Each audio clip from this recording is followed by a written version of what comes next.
Ciasto z rabarbarem i bezą. Proste, domowe i tak pyszne, że znika w kilka chwil.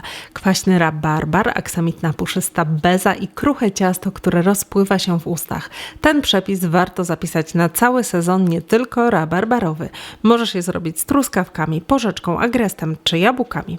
Jeśli kochasz domowe ciasta, to przepadniesz już po pierwszym kawałku. Wszystkie składniki do ciasta kruchego powinny być zimne. Do miski wsyp mąkę, proszek do pieczenia i szczyptę soli. Zimne masło zanurz w mące, aby nie kleiło się i zetrzyj na dużych oczkach tarki bezpośrednio do mąki. W trakcie ścierania masło przemieszaj od czasu do czasu z mąką. Ciasto możesz również przygotować standardowo w mikserze planetarnym. Dokładne wskazówki znajdziesz w opisie. Kiedy zetrzesz już całe masło, dodaj cukier puder, żółtka i kwaśną śmietanę. I całość najpierw wymieszaj z grubsza, następnie sprawnie zagnieć ciasto. Z gotowego ciasta odkrój 1/3, zawiń w folię i wstaw do zamrażalnika.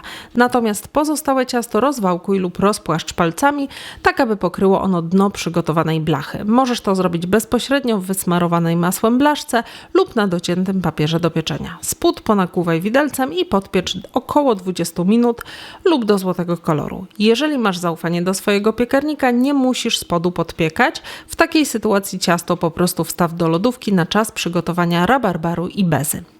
Z umytego rabarbaru odetnij końce, a łodygi pokrój na 1-2 cm kawałki. Młodych, ładnych łodyg rabarbaru nie musisz obierać, starsze, brzydsze części obierz przed pokrojeniem. Pokrojony rabarbar przełóż do miski, możesz go posłodzić lub nie. Ja dodałam tutaj 3 łyżki nierafinowanego cukru trzcinowego. I jeszcze na koniec mąka lub skrobia ziemniaczana. Całość wyłóż na podpieczony spód. Spodu nie musisz wcześniej studzić, może być gorący. I jeszcze beza. Białka do bezy w odróżnieniu od reszty składników powinny mieć temperaturę pokojową. Do białek dodaj sól i ubij na sztywno. Następnie po łyżce dosypuj cukier, cały czas ubijając.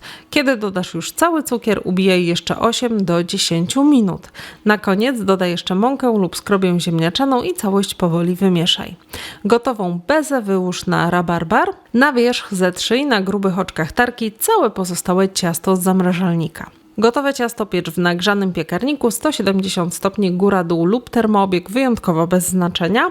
Na drugim poziomie od dołu 40-45 minut. Następnie zmniejsz temperaturę do 150 stopni i kontynuuj pieczenie jeszcze 10-15 minut. Po tym czasie wyłącz piekarnik, uchyl drzwiczki i zostaw tak ciasto do wystudzenia na kolejne 20-30 minut. Potem już wyjmij je na blat i wystudź całkowicie. Smacznego!